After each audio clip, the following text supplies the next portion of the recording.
All right, so today is going to be a little bit more low-key than previous services. A lot of times I have a lot of graphics, I have a lot of different things on the screen. I have a lot of my own commentary that I want to add. But today I just want to read the story of the cross. I just want to read about his death and how he led to that.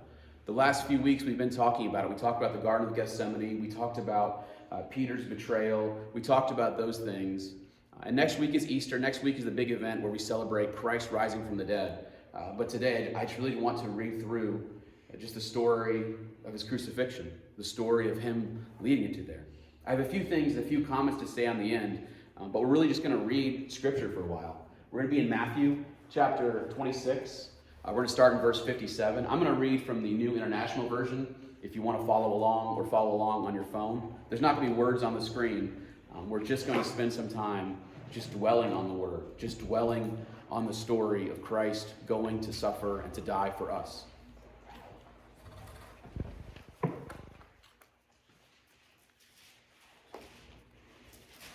So this is right after Jesus has been arrested in the garden.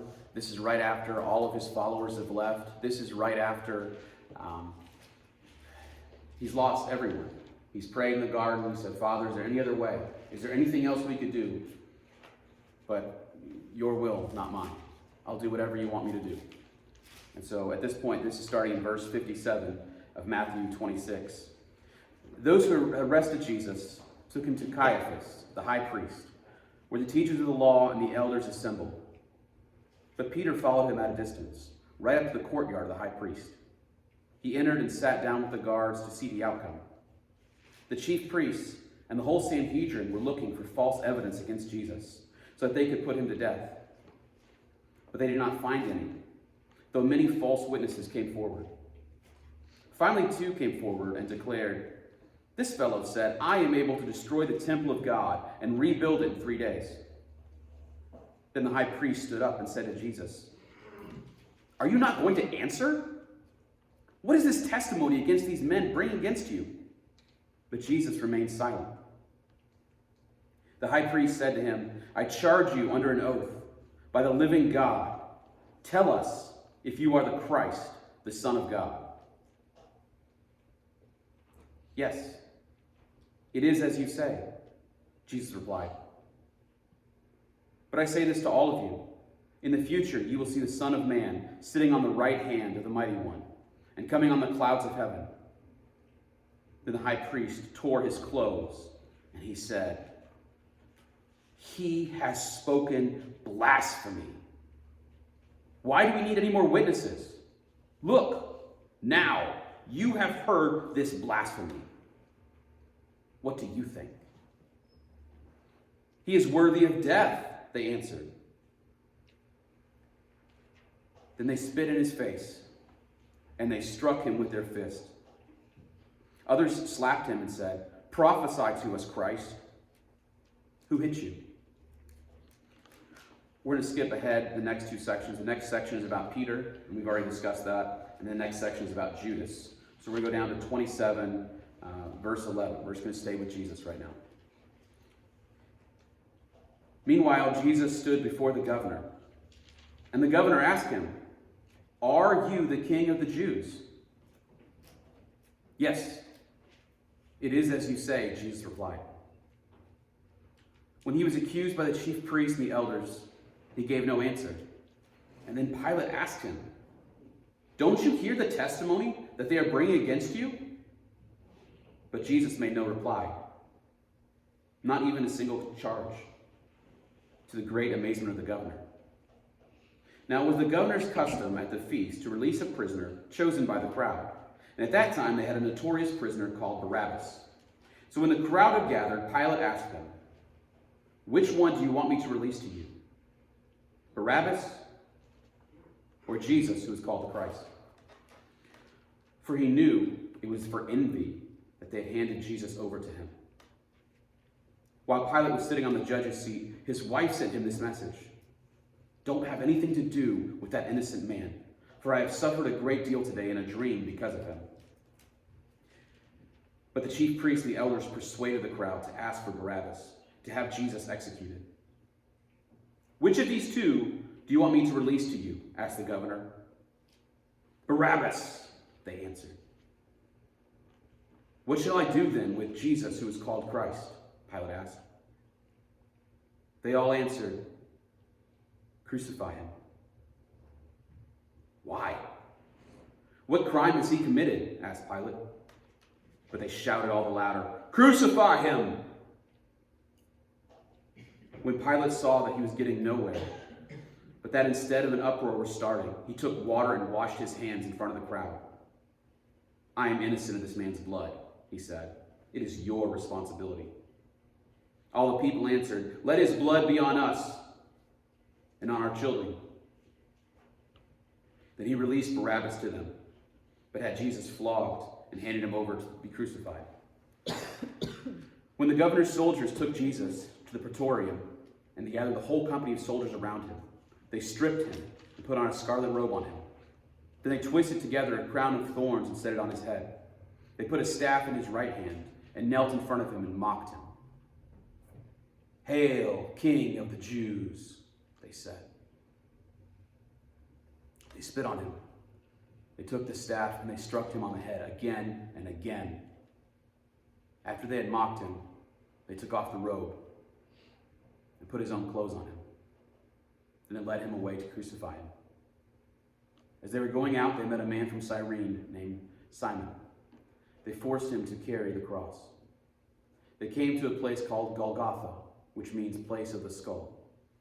There they offered Jesus wine to drink mixed with gall, but after he had tasted it, he refused to drink it. When they had crucified him, they divided up his clothes by casting lots. And sitting down, they kept watch over him there. Above his head, they had placed this written charge against him. This is Jesus, King of the Jews. 2 robbers were crucified with him, one on his right and one on his left. Those who passed by hurling insults at him, shaking their heads, and saying, you who were going to destroy the temple and build it in 3 days, save yourself. Come down from that cross if you are the Son of God. In the same way, the chief priests and the teachers of the law and the elders mocked him. He saved others, they said, but he can't save himself. He's the King of Israel. Let him come down now from the cross, and we will believe in him. He trusts in God. Let God rescue him. Now if he wants him, for he said, I am the Son of God. In the same way, the robbers who were crucified with him also heaped insults on him. From the 6th hour to the 9th hour, darkness came over all the land. About the 9th hour, Jesus cried out in a loud voice, Eloi, Eloi, lama sabachthani, which means, my God, why have you forsaken me? When some of those standing there heard this, they said, he's calling Elijah. Immediately, one of them ran to go get a sponge. He filled it with wine and vinegar and put it on a stick and offered it to Jesus to drink. The rest said, now leave him alone. Let's see if Elijah comes to save him. And when Jesus had cried out again in a loud voice, he gave up his spirit. At that moment, the curtain of the temple was torn in two from top to bottom. The earth shook and the rocks split. The tombs broke open and the bodies of many holy people who had died were raised to life. They came out of the tombs, and after Jesus' resurrection, they went into the holy city and appeared to many people. When the centurion, who was there with him guarding Jesus, saw the earthquake and all that had happened, they were terrified and exclaimed, surely he was the Son of God. Many women were there, watching from a distance. They had followed Jesus from Galilee to care for his needs. Among them were Mary Magdalene, Mary, the mother of James, of Joseph, and mother of Zebedee's sons. All right, we're going to pause right there. This is horrible. This is awful. Just the pain that he endured for us, the suffering that he endured for us. I want to zoom in on 2 specific things. One is the whipping. If you go to the next slide, we're not 100% sure what the whip looked like, but we think it was something like this, like a short-handled whip that's braided. In the Gospel of Luke, it says it was a lead-tipped whip. So we don't know what kind of metal spike balls, what kind of hooks. There's a few different whips that the Romans had, but they would put like sharp pieces of bone and rock and glass in it. Jimbo, if you'll come up here for a second. I want to kind of just kind of show you what this looks like. If you'll just stand right here and face the front. So there's two different ways they would whip people. Sometimes they would have you standing, like with your arms out like this. And then other times they'd have you like bent over and chained down where you couldn't get up. And the person who was whipping would get really close. And they would sling the whip like this. And they would try to catch skin or flesh or whatever they could. And then just pull it across the back. Just rake it wherever they could. At this time, the person being whipped was naked. And they would strike them across the legs, they would strike them across the butt, they would strike them wherever they could to try to hook in to the skin, hook into the flesh. Now this was a Roman way of torturing prisoners, because the Romans thought if we put out really bad punishments, if we put out really horrible things, no one will do these crimes because it will scare them off. The Jews had a tradition which meant you cannot whip somebody more than 40 times. 40 is the biblical number. If we whip them more than 40 times, we will be cursed. And so they actually minused 1 from that, just in case they lost count. And so they whipped Jesus 39 times. 39 times they whipped him. So they whipped him. And then they did him again. And again. And again. And again. And again. And again. And again. And again. And again. And again. And again. And again. And again. And again, and again, and again, and again, and again, and again, and again, and again, and again, and again, and again, and again, and again, and again,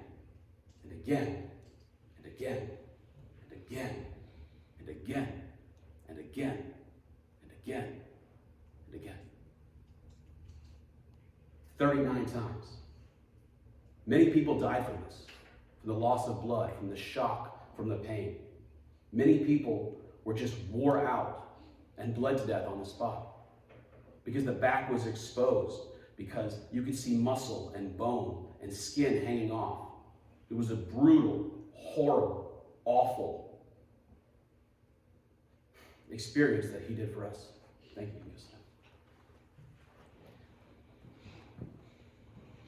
And he chose to go forward with this. He chose to suffer for us. He who did nothing wrong chose to take the pain for us, chose to go to the cross for us, chose to take the weight of your sin and my sin, and to feel that for us. And he knew what was coming ahead of time. I said this last week. If I knew that was coming for me, I would run. I would get out of there. I would not do that for anyone here in the room. I wouldn't even do this for you guys. I love you guys. But I would get out of there. Like, that is not something that I could say that I would do. And this is why he couldn't carry the cross. It was about 1/3 of a mile from the place that he was whipped to the cross. And he couldn't even carry it to Golgotha. That's why they had to get somebody else to put him on there. And then they put the nails in his hands and in his feet. We think of hands, we think of like from the wrist forward, like that's kind of our idea of hands. In the ancient world, it was like to the fingertip to about the middle of your arm. If you go to the next slide. So A is what people normally think of. They think Jesus was nailed in his hands right here, because that says hands. But more likely it was right here, underneath the wrist. If you put a nail right here and you try to pull on that, what's going to happen is your hand is just going to rip apart. I say nail, I mean like roofing. I mean like the spikes that you put in railroads. Like if you put that right here through this, it's just going to tear everything off and it's going to go. But if you put it here, and you can miss the arteries in the vein, you can get it locked between these two bones in the wrist right here. That's what they did. The Romans were, again, experts at torture, experts at doing something horrible, experts at making it so bad that no one would ever want to do anything against them. So they would put the nails right there. And on the cross, our cross up there is beautiful, it's smooth, it's refined. Crosses were not smooth and pretty things. Like, imagine it just full of splinters. Imagine it just rough. Imagine it just, like, this wasn't for beauty. This wasn't pretty. This wasn't nice. This was ugly and mean and terrible. And then if you go to the next slide, for the feet, it would kind of go there, kind of in the middle of your foot. They would take your feet and they would overlap them like this. And then in the middle, between those middle toes, that's where they would drive that spike. So your feet would be like this, pressed, and your arms would be like that, hanging. And like to catch a breath, you'd have to pull yourself up. Like on that metal and bone in your arms. And then on your bone or your feet, you have to push up against that, scraping your back against the cross. After he's already been whipped, after he's already been bleeding, after he's already been exhausted, he's been up all night. Back and forth, every time you catch a breath, pulling up. For hours. For hours. For you and for me. For your sin, for my sin. Because we couldn't pay for our sin. And to me, that's not the worst part. To me, the two things that are worse is the fact that during this time, the Father turned his back on the Son. We believe that God exists in three persons, the Father, the Son, the Holy Spirit. And during this time, the Father turned his back on the Son. This is like, imagine somebody you've always been close to, always been there with, always had your back, like gone and absent. But more than that, like he has been with the Father for eternity. And the Father creates distance and space. So Jesus cries out, my God, why? Why have you forsaken me? Why have you abandoned me? Why have you created this distance in this moment? And he knew it was because he took all the pain, all the sin, all the shame. To me, I think the worst thing is all the sin. Like all the sin. Like all the sin. For all humanity, for all of human time on us. I feel bad when I do something wrong. I'm a rule follower. I try to do the right things. When I do something bad, I feel guilty. I feel upset. I feel kind of burdened and like, man, I wish I wouldn't have done that. I wish I wouldn't have said that. I can't imagine feeling all of my sin, just all of Josiah's sin. All of Josiah's sin on Josiah's back at one moment. Just all of that weighing down on me, crushing me. And then multiply that times every person who ever lived in human history. Times every person who would ever live in human history. And that was weighing on him on the cross.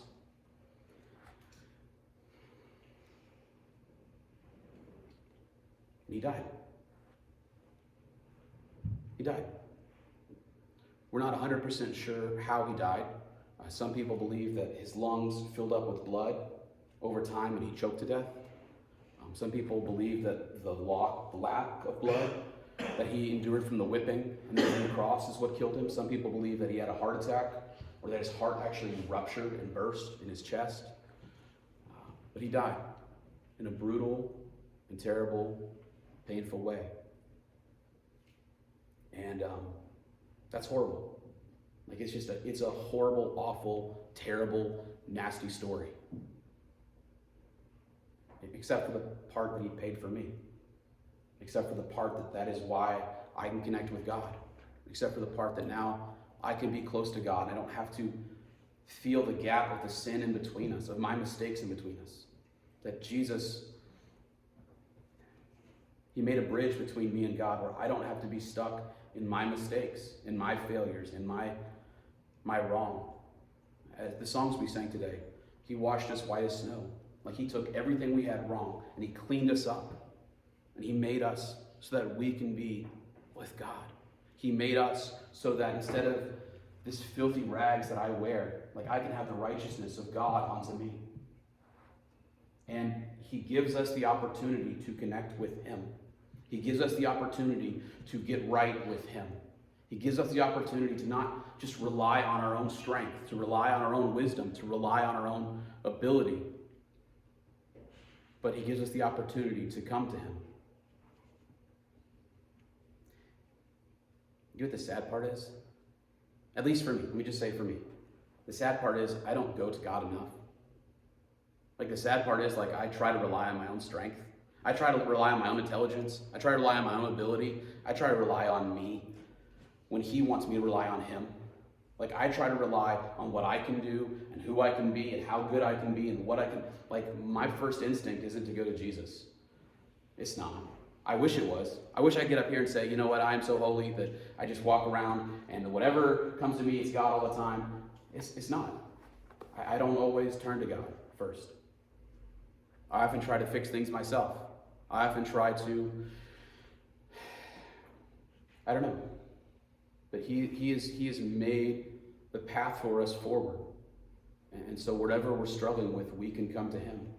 Whatever we're facing, we can run to him. Whatever is bothering us, is holding us back, is weighing us down, we can lay that aside to get closer to him. Because he took all of this, because he chose to be mocked. I don't like to be mocked. Anybody here like to be mocked? I don't like to be mocked. To be spit on, to be beaten, to be slapped, and have somebody say, hey, who slapped you? Who hit you? And he knew.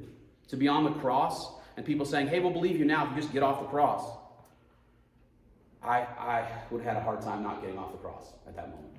And he chose to stay. He chose to suffer. He chose to die. He chose to go through with that so that we can connect with him. So that we can bring all of our fears, our failures, our burdens, our problems, our weights, and we can give them to him. We can surrender to him.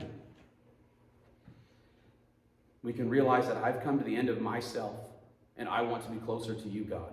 I've come to the end of what I know, of my ability, of me, and I can just lay it down and I can surrender to you. And I can ask you to help, God. I can ask you to see me. I can ask you to make a difference in my life. That I don't have to be stuck in the gunk that I've created for myself. But I can move forward and live with him.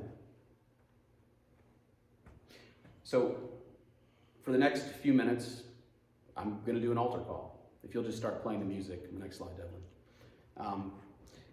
Which just means that you can come up here to the front, this area called the altar, and just pray.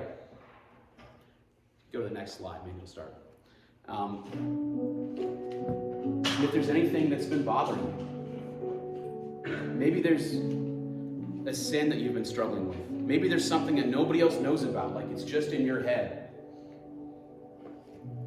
Maybe you need prayer for something. Maybe you need prayer for a family member who has distance between them and God. Maybe you need prayer about a situation that just feels out of your control and like there is no answer. Maybe you just want some time where you can just focus on God and nothing else. Maybe you just want space.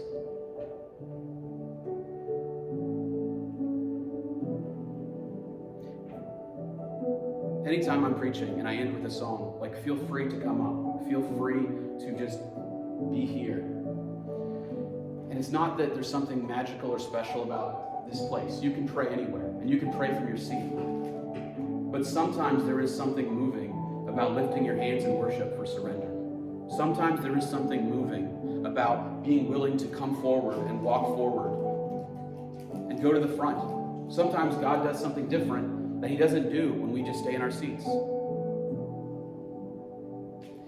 For me, I often struggle with embarrassment and pride because I don't want anybody to see me weak. I don't want to see anybody see me and think, oh, what's going on with him? Right? Just me? Okay, just me. For me, it's like it's a big deal to get up. Like everything is on me, pushing me down, making it so hard for me to stand up and walk forward. For me, it's just easier to sit where I'm at and excuse. And maybe that's for you too. But I just want to make it available.